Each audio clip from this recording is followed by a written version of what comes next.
بسم اللہ الرحمن الرحیم۔ السلام علیکم دوستو، یہاں عدل و انصاف کے دو اعلیٰ نمونے پیش خدمت ہیں جس سے اسلام کی تعلیمات کا نقشہ سامنے آتا ہے۔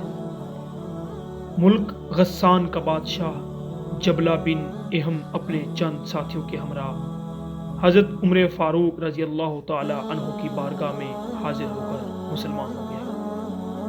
کچھ دن بعد حضرت عمر رضی اللہ تعالی عنہ حج کے ارادے سے نکلے تو جبلہ بن اہم بھی اس قافلے میں شریک ہو گیا۔ مکہ مکرمہ پہنچنے کے بعد ایک دن دوران طواف کسی دیہاتی مسلمان کا پاؤں اس کی چادر پر پڑ گیا تو چادر کندھے سے اتر گئی۔ جبلہ بن اہم نے اس سے پوچھا، تو نے میری چادر پر قدم کیوں رکھا؟ اس نے کہا میں نے جان بوجھ کر قدم نہیں رکھا، غلطی سے پڑ گیا تھا۔ یہ سن کر جبلہ نے ایک زوردار تھپڑ ان کے چہرے پر رسید کر دیا۔ تھپڑ کی وجہ سے ان کے 2 دانت ٹوٹ گئے اور ناک بھی زخمی ہو گیا۔ یہ دیہاتی مسلمان حضرت عمر فاروق رضی اللہ تعالی عنہ کی بارگاہ میں حاضر ہوئے اور جبلہ بن اہم کے سلوک کی شکایت کی۔ حضرت عمر فاروق رضی اللہ تعالی عنہ نے جبلہ بن اہم کو طلب فرمایا اور پوچھا، کیا تو نے اس دیہاتی کو تھپڑ مارا ہے؟ جبلہ نے کہا، ہاں میں نے تھپڑ مارا ہے۔ اگر اس حرم کا تقدس کا خیال نہ ہوتا تو میں اس کو ضرور قتل کر دیتا۔ اس پر حضرت عمر فاروق رضی اللہ تعالی عنہ نے فرمایا، اے جبلہ، تو نے اپنے جرم کا اقرار کر لیا ہے، اب یا تو اس دیہاتی سے معافی مانگ یا میں تمہیں اس کا قصاص لوں گا۔ جبلہ نے حیران ہو کر کہا، کیا آپ رضی اللہ تعالی عنہ اس غریب دیہاتی کی وجہ سے مجھ سے قصاص لیں گے، حالانکہ میں تو بادشاہ ہوں؟ حضرت عمر فاروق رضی اللہ تعالی عنہ نے فرمایا، اسلام قبول کرنے کے بعد حقوق میں تم دونوں برابر ہو۔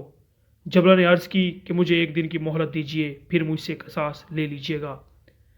اس پر حضرت عمر رضی اللہ تعالی عنہ نے اس دیہاتی سے دریافت فرمایا، کیا تم اسے مہلت دیتے ہو؟ دیہاتی نے عرض کی، جی ہاں۔ آپ رضی اللہ تعالی عنہ نے اسے مہلت دے دی۔ مہلت ملنے کے بعد راتوں رات جبلہ بن اہم غسانی ملک شام کی طرف بھاگ گیا اور اس نے اسلام یعنی مسلمان ختم ہو کر عیسائیت کا مذہب اختیار کر لیا تھا۔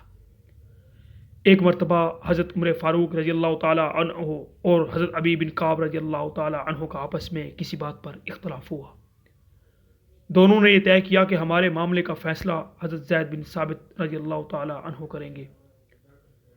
چنانچہ یہ فیصلے کے لیے حضرت زید بن ثابت رضی اللہ تعالی عنہ کے گھر پہنچے۔ حضرت عمر فاروق رضی اللہ تعالی عنہ نے ان سے فرمایا، ہم تمہارے پاس اس لیے آئے ہیں تاکہ تم ہمارے معاملے کا فیصلہ کر دو۔ حضرت زید رضی اللہ تعالی عنہ نے بستر کے درمیان سے جگہ خالی کرتے ہوئے عرض کی کہ اے امیر المومنین، یہاں تشریف رکھیے۔ اس پر حضرت عمر فاروق رضی اللہ تعالی عنہ نے فرمایا، یہ تمہارا پہلا ظلم ہے جو تم نے فیصلے کے لیے مقرر ہونے کے بعد کیا۔ میں تو اپنے فریق کے ساتھ ہی بیٹھوں گا۔ یہ فرما کر حضرت عمر فاروق رضی اللہ تعالی عنہ حضرت ابی بن کعب رضی اللہ تعالی عنہ کے ساتھ حضرت زید رضی اللہ تعالی عنہ کے سامنے بیٹھ گئے۔ مقدمے کی کارروائی شروع ہوئی۔ حضرت ابی بن کعب رضی اللہ تعالی عنہ نے دعویٰ کیا اور حضرت عمر فاروق رضی اللہ تعالی عنہ نے اس کا انکار کیا۔